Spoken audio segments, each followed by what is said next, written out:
और आप सबको पता है जैसे जैसे अंत में महाभारत होती है और महाभारत का नतीजा ये रहा कि धरती लहू लुहान हो गई कुरुक्षेत्र की। और कौरव 100 थे, 100 के 100 मारे गए। पांडव 5 थे, पांचों जीवित है। धर्म की जीत हुई और अधर्म की हार हुई। अब महाराज क्या होता है, भगवान जब राज्य मिल जाता है पांडवों को तो बोलते हैं कि अब मैं जाऊं, लेकिन जाते जाते याद आता है अच्छा कौरवों की माँ कौन थी, पांडवों की माता कौन है, पांडवों की, कौरवों की कौन है? अरे तुम सही बोलते हो, जोर से बोला करो। गांधारी ऐसी पतिव्रता स्त्री है बेचारी, ऐसी कोई हुई नहीं उनके बाद। बोले हमारे पति नहीं देख रही, तो बोला हम भी नहीं देख रहे, पट्टी बांध ले। पतिव्रत स्त्री का फर्ज क्या होता है, धर्म क्या होता है कि अगर हमारे पति नहीं देख पा रहे हैं तो हम उनको बोलकर बताएं कि भगवान का दर्शन ऐसा है। अगर पति चल नहीं पा रहे हैं तो कंधे का सहारा देकर उनको चलाएं। पति अगर सुन नहीं पा रहे हैं तो उनको समझाएं। अगर पति बोल नहीं पा रहे हैं तो हम उनकी मदद करें हर बात में। यही तो धर्म होता है पत्नी का। लेकिन गांधारी ने क्या कहा, बोले पति नहीं देखे तो हम भी नहीं देखेंगे हैं? आज गांधारी के पास जाते हैं कन्हैया मिलने के लिए, और जैसे गांधारी के पास गए कन्हैया, गांधारी गुस्से में और कहा कन्हैया तू चाहता तो महाभारत होने से रोक सकता था, लेकिन तूने चाहा नहीं। और सुन, मेरे कौरव 100 थे, 100 के 100 मारे गए। पांडव 5 है, पांचों के पांचों जीवित है। मैं तुझे श्राप देती हूँ, जिस प्रकार से मेरा वंश नष्ट हो गया उसी प्रकार से तेरा भी वंश नष्ट हो जाएगा। हाथ जोड़ लेते हैं भगवान, कहते हैं मैया बहुत अच्छा किया। हम भी यही चाहते हैं कि हमारा वंश नष्ट हो जाए। क्यों? क्योंकि यदुवंशी जो थे सभी भगवान के वंशज, सभी में अपने आप में घमंड बहुत था, और भगवान नहीं चाहते कि मेरा जो एक घमंडी वंश है ये आगे बढ़े। भगवान बिल्कुल नहीं चाहते थे। ठीक है, अब महाराज भगवान अपनी नगरी में चले जाते हैं। आज अब धीरे धीरे भगवान के पुत्र भी हैं, पुत्र भी हैं, वंश बढ़ रहा है। एक दिन संतों की टोली उनके यहाँ आ जाती है। द्वारिका में संतों की टोली आपस में चर्चाएं कर रही थी। अब वहीं पर क्या होता है, देखिए कथा संपन्न की ओर है तो बड़े ध्यान से सुनेंगे। भगवान के कुछ पुत्र आ जाते हैं और सोचते हैं, इन संतों की परीक्षा लेते हैं कि ये कुछ जानते हैं कि नहीं जानते हैं।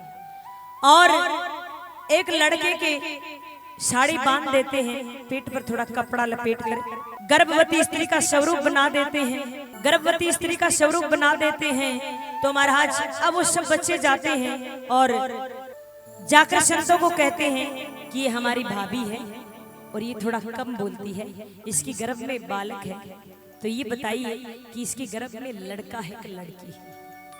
संतों को पता है भगवान के वंशज है। बोले आप जाइए, हम थोड़ी जरूरी बात कर रहे हैं।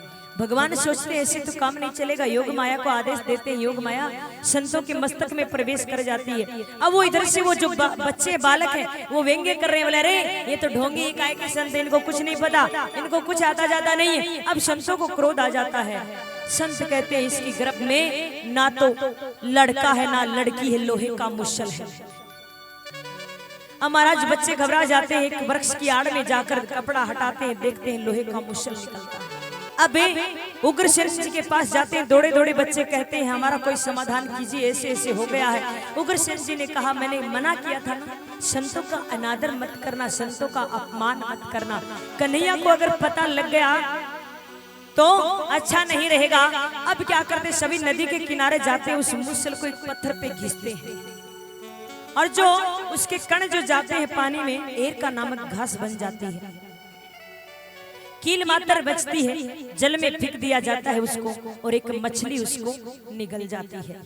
अब देखिए मछली को एक शिकारी पकड़ लेता है और वो शिकारी उस मछली को जैसे चीरता है, वो कील निकलती है और बाण की नोक पे लगा लिया जाता है, वो बहेलिया उसको लगा लेता है। अब इधर भगवान अपने धाम जाने की तैयारी कर रहे हैं, अपने धाम जाने की तैयारी कर रहे हैं। सबसे मिल लिए, यशोदा मैया से, नंद बाबा से, वसुदेव जी से, देवकी मैया से। देवकी मैया को पता चला कि कन्हैया जा रहे हैं, हाथ जोड़ लेती, कहती कन्हैया आपसे पहले जितने भी पुत्र थे मेरे वापस ला कर दे दे। मैंने तो सोचा तू मेरे साथ रहेगा, लेकिन तू तो जा रहा है। भगवान उन सबको जीवित करते हैं, वापिस ला कर देते हैं। अब महाराज क्या होता है, आज भगवान तैयारी कर रहे हैं अपने जाने की, और इधर से देवता भी सभी फूल माला लिए खड़े हैं कि भगवान कब आएंगे। भगवान जाते जाते एक वृक्ष के नीचे शयन कर रहे हैं, लेटे हुए हैं, एक पैर पे दूसरा पैर रखकर, और वो वृक्ष पूरी तरह से भगवान पे झुका हुआ है, आच्छादित है। भगवान के पैर की मणि चमक रही है, और वो मणि इस प्रकार से चमक रही है, ऐसे लग रहा है कि हिरण की आंख, और वहीं से वो बहेलिया गुजर रहा था, और हिरण की आंख समझकर वो तीर चला देता है, और वो तीर जाकर भगवान के पांव में लगता। भगवान जल्दी से खड़े होते हैं। देखिए ये तो भगवान की लीला है, ऐसा कौन सा तीर है जो भगवान को मार सकता है। भगवान तुरंत खड़े होते हैं, जैसे वो बहेलिया नजदीक आता है पहचान जाता, भगवान आप मेरे से ये क्या हो गया, मैंने आप पर बाण चलाया, भगवान आप मुझे माफ कर दे, मेरे से गलती हो गई, भगवान आप मेरी वजह से हमें छोड़कर जाएंगे। भगवान ने कहा तूने तीर चलाया नहीं, मैंने चलवाया है। क्यों? कौन था वो बहेलिया? बाली। बोला पिछले जन्म में मैंने पीछे से बाण चलाया, और अब तूने चला दिया, हिसाब बराबर। अब भगवान इधर जाने की तैयारी कर रहे, इधर जितने भी यदुवंशी है एक दिन मदिरा पान कर लेते हैं, और आपस में किसी बात पे कहा सुनी हो जाती है, बातों बातों में बात बढ़ जाती है, और युद्ध आरंभ हो जाता है। अब जो एर का नामक जो घास थी वो तलवार का रूप धारण कर लेती है, सभी एक दूसरे को मार रहे हैं, काट रहे हैं, और सभी यदुवंशी नष्ट हो जाते हैं। बीच में बलराम जी आते हैं बचाने के लिए, लेकिन जब युद्ध करते हुए देखा सभी अपने होश में नहीं है, वो भी शेषनाग का रूप धारण कर क्षीर सागर में चले जाते हैं। अब भगवान जाने की तैयारी करते हैं, इधर देवता सभी पुष्प वर्षा कर रहे हैं, भगवान को लेने के लिए आ रहे हैं सभी देवता कि आइए भगवान धाम चलिए। भगवान अपने धाम चले जाते हैं।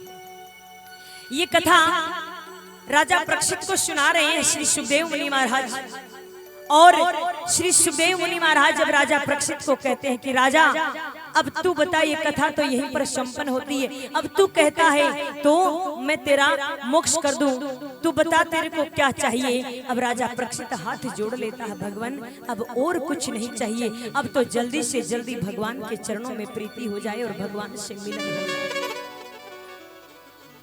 अब तो जल्दी से जल्दी भगवान से मिलना है।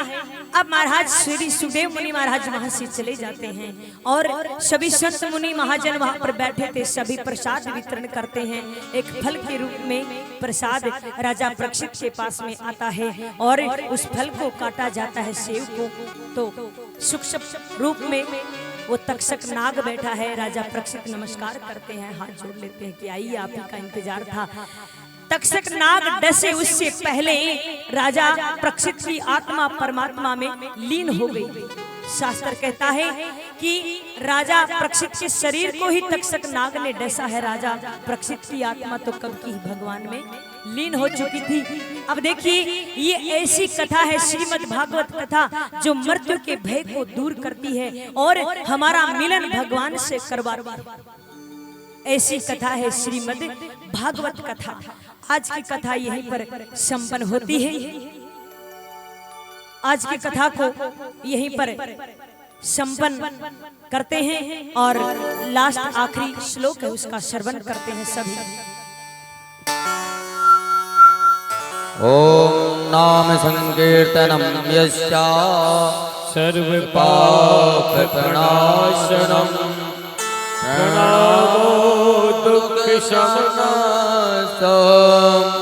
नमामि हरिं परं नमामि हरे